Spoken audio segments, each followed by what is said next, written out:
Singles concept number 7, short ball range from Steve Smith and his Great Base Tennis curriculum, which can be found online at greatbasetennis.com or Facebook at Great Base Tennis Facebook page. Again, Steve spent his lifetime studying some of the greatest tennis coaches and masterminds in the world and has compiled that information into a wealth of content online and on Facebook. And the 7 singles concepts come from some of Steve's content. So, short ball range. It is essentially an area of the court where you are close enough to GVP that you can hit an approach shot. So for most players, it's about 7 steps and that 7 steps can be a different length depending on the size of your stride. It can also be less than 7 steps if your steps are slower, or more than 7 steps if you're have quicker steps. So you have to find your own personal short ball range, but again, it's the distance away from GVP that you need to be in order to hit an approach shot. So let's say you're planning on approaching here, up the percentage line to the ad side court. So this is your GVP. So your short ball range is going to be where on the court you can be in order to approach here. So being resourceful, little everyday item, I'm going to use this flosser because it's about what it could be for a short ball range. So if I put the end of the flosser here, other end here, and I'm going to trace a little radius of a circle this way.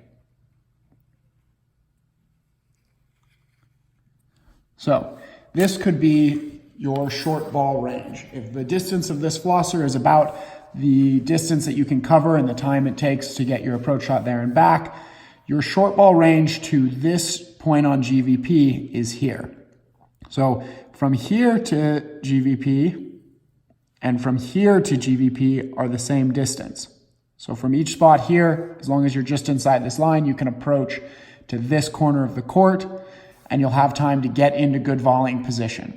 Now, if you're outside this line, say here, you're not going to have time to get all the way to GVP and you're not going to be able to get good court coverage. From here, however, let's say you were to decide from here to approach to this side, based on your short ball range, you would be able to get to GVP. So what this is going to determine is where you're going to approach, when you can approach, and where you can approach. I'll erase these. Now, ideally, in a lot of ways, the cross-court approach shot is better because, let's say you approach cross-court this way. Your opponent is going to have to take a ball that's coming in on an angle, change the direction of the ball, and pass you down the line over the higher part of the net and the shorter part of the court, and hit the ball, being able to hit the ball inside out.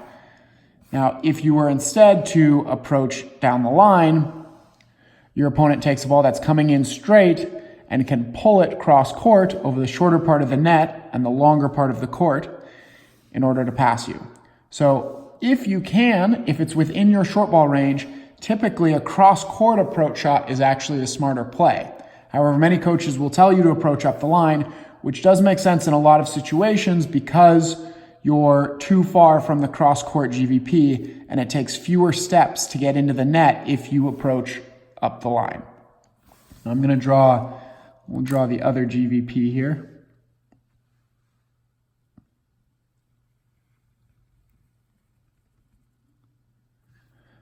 So you can see that within both of these lines, you can approach wherever you want because you're within your short ball range of good volleying position.